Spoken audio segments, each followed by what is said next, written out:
주어진 본문을 가지고 열매라는 제목으로 하나님의 말씀을 잠시 기원하려고 합니다.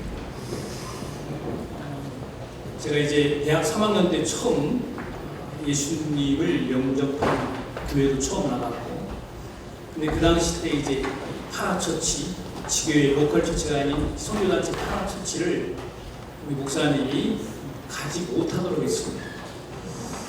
그리고 이제 88년도에 침신 NDB에 처음 들어갔을 때 셀터치 본부의 한국의 이제 대표이신 박영철 교수님한테 3년 동안 아침 7시부터 수업 시간 한 9시까지 2시간씩 3년 동안을 이제 내비의 훈련을 이제 받았습니다. 그때 이제 사람들이 본문을 가지고 전도의 열매다 이렇게 적용하는 것을 배웠습니다. 잘 아시는 대로 갈라디아서 5장 22-23절에 가보면 성령의 9가지 열매가 나옵니다. 그리고 이제 저도 이제 만 31년 단독 목회를 했지만 목회하면서 열매를 가지고 성도들을 위로하면서 열매를 가지고 많이 이렇게 복을 빌어주죠. 근데 목회자인 제 마음속에 정말 이 열매, 예수님은 포도나무 우리는 가지인데 너희가 내 안에 거하고 내 말이 너희 안에 거하면 무엇인 좋아하는 대로 구하라 그래야만 그리 된다고 할 때 열매가 그런 전도와 성령의 열매 내지는 우리가 정말 삶을 살아가면서 필요로 하는 그러한 것들일까 하는 고민을 제가 심각하게 해봤어요. 이 열매는 조금만 우리가 구약으로 돌아가면 여러분 이사야 5장에 우리가 보면 알 수가 있죠. 포도원의 노래인데요. 잠시 제가 이사야 5장을 읽어드리겠습니다. 나는 내가 사랑하는 자를 위하여 노래하리. 내가 사랑하는 자의 포도원을 노래하리라. 내가 사랑하는 자에게 포도원이 있으며 심히 기름진 산에로다.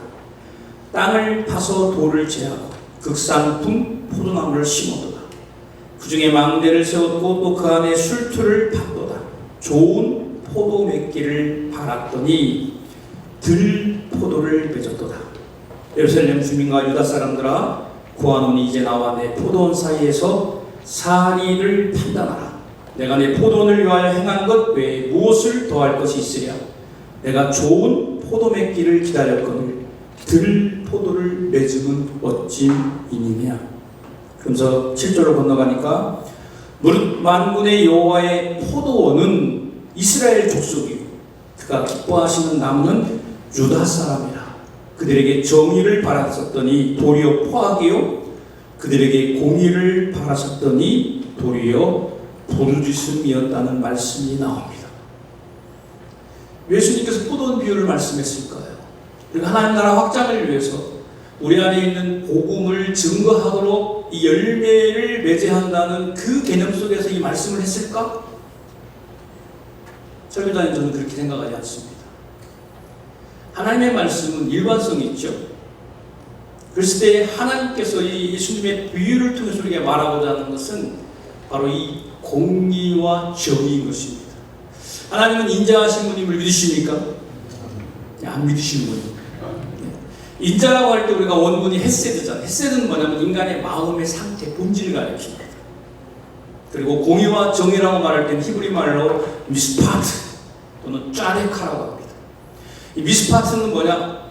고아와 객과 과부와 나그네를 하나님의 자녀가 하나님의 마음으로 어떻게 그들을 대우하느냐, 이 태도와 행동을 가리켜서 미스파트라고 하는 거예요. 그러한 태도와 행동을 잘 하도록 법제화되고 또 개념화되고 오늘 그러한 어떤 시행하는 것들이 바로 짜데카인 것입니다. 한 나라의 행복과 한 나라의 어떤 그 성장은 선진된 그 모습은 그러한 것들이 잘 되어 있냐는 것입니다. 사랑하는 여러분, 우리 사도행전을 보면 이 마가의 다락방에 성령이 임하여서 이제 각 사람들이 자기의 말로 들을 때 베드로가 막 설교를 하니까 3,000명이 주 앞에 돌아왔다고 성경에 기록되어 있습니다. 그리고 이 성전 미문의 안진뱅이를 고치니까 이제는 그 5,000명이 돌아왔다고 기록되어 있습니다.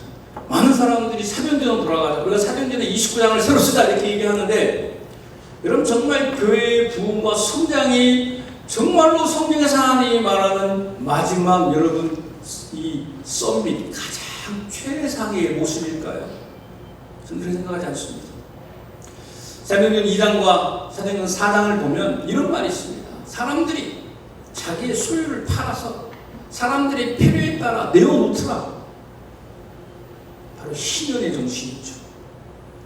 바로 고아와 과부와 나그네에 대한 주의 마음을 실천하는, 다시 말하면 공의와 정의를 실천하는 모습이 바로 교회가 가식적으로 등장한 다음에 초대교회가 우리에게 보여주는 모습인데, 목회자인 저를 비롯해서 너무나 많은 사람들이 보이는 현상에 오늘 교회 주의에 빠져있기 때문에 오늘 이 열매가 또 하나의 번영신앙이 잘못됐다고 말하지만 번영 쪽으로 끌고 가는 것은 아닌지 생각하면서 씁쓸한 마음을 가져보는 것입니다.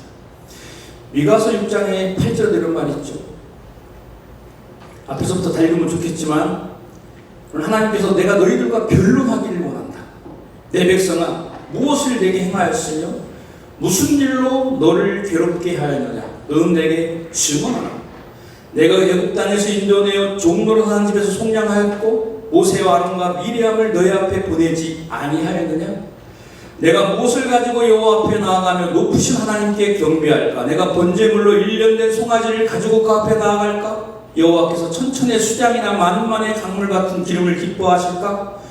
내 허물을 위하여 내 마다들을 내 영혼의 죄로 말미암아 내 몸의 열매를 드릴까. 사람아 주께서 선한 것이 무엇임을 내게 보이셨나니 여호와께서 내게 고하시는 것은 오직 정의를 행하며 인자를 사랑하며 겸손하게 내 하나님과 함께 행하는 것이 아니겠느냐.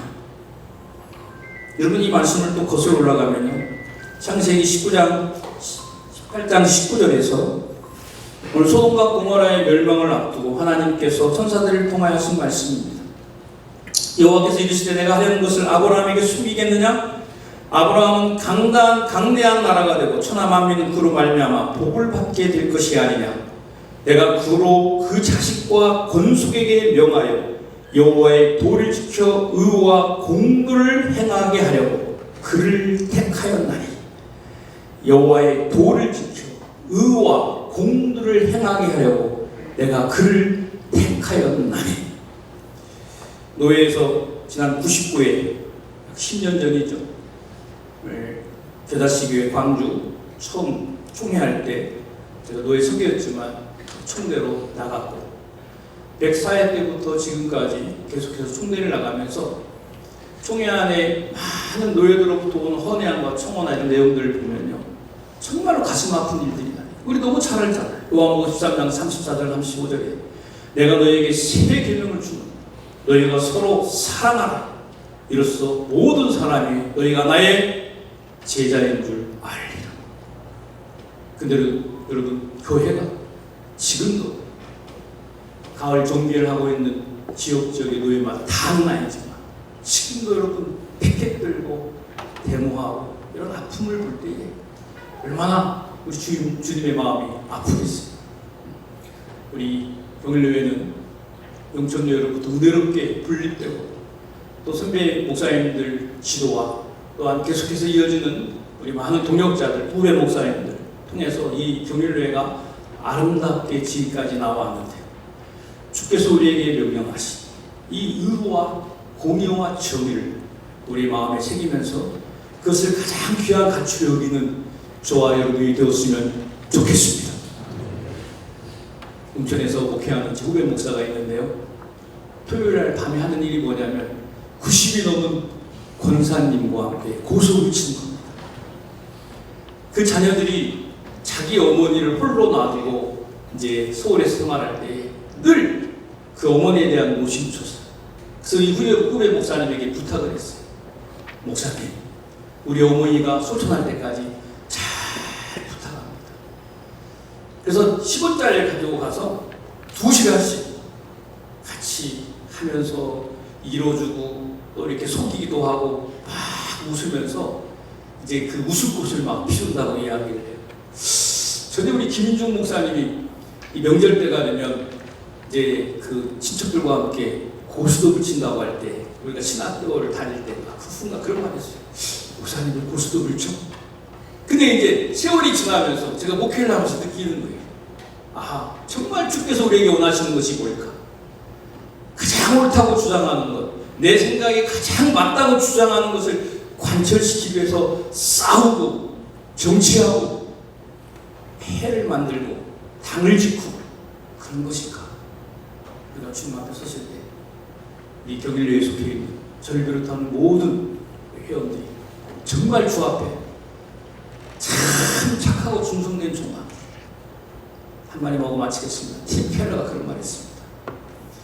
여러분 잘 아시더라도 마이클 샌던이 정의란 무엇인가 하버드 대학 그 교수님이 강의할 때 그 정의의 개념은 너무 상대적이기 때문에 그 책을 읽으면 정의가 더 복잡해요. 그런데 이 팀 켈러라고 얼마 전에 작고하신 목사님이 이렇게 정의를 정의했습니다. 정의는 뭐냐? 한번 따라합시다. 사회 속에서의 올바른 관계이다. 올바른 관계. 바른 릴레이션십이 정의고 이 관계를 표현은 뭘로 나타나느냐? 사랑으로 나타나야 한다. 하면 공의와 정의는 사랑으로 열매 맺어야 한다는 것입니다.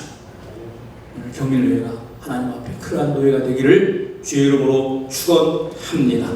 하나님 감사합니다. 모두가 어려운 때에